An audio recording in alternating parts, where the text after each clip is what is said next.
Y yo soñaba algún día ahí, pero ya, el nombre nuestro solo ahí.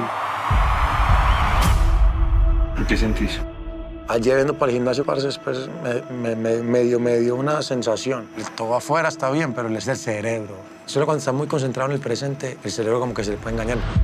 I think you're someone that's always been pretty open with your fans and honest and forthcoming. You know, you talk about struggles with anxiety, depression, but obviously we see a whole other side of you in this documentary. But I don't know, it's kind of my understanding, you know, my feeling that maybe 20 years ago, even 10 years ago, artists weren't this open about what they're going through with people. And I wondered if you have a sense of like, do you think the industry has changed at all? And I wondered why it is so important to you to be so open about what you're going through.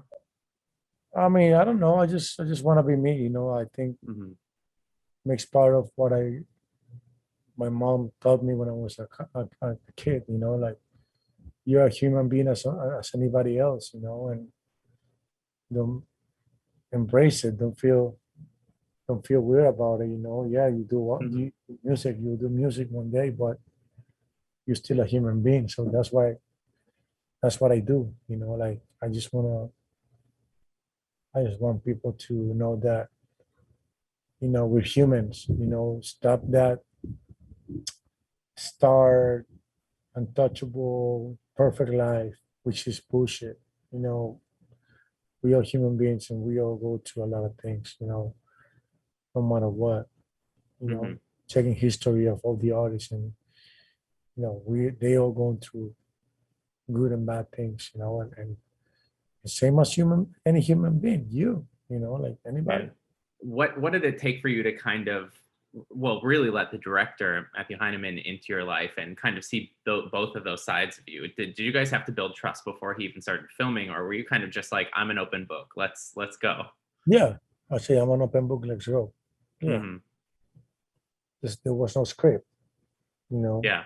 Just go ahead, you know, just press record. One of my favorite details is, you know, you're talking about playing this massive arena in your hometown, and you had said that you'd gone there, you know, when you were younger, seen shows.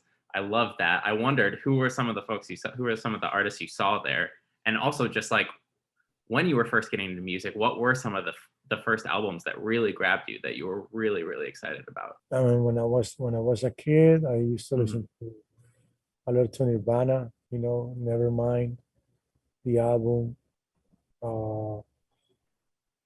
In Utero. Hmm.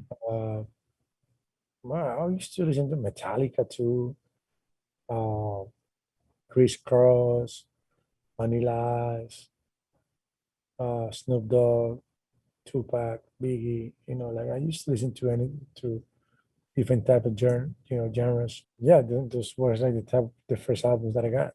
And did you get to see some of those artists then at that arena that you played at? In that stadium, I never had the chance. I saw Daddy Yankee, but it was a festival. You know, it was Oh, a lot yeah. of art. It was Daddy Yankee, Nicky Jam, well, a lot of artists that, you know. But yes, I was there, and I used to dream to, you know, sell that place out by myself. No matter what, never pretend. Be you.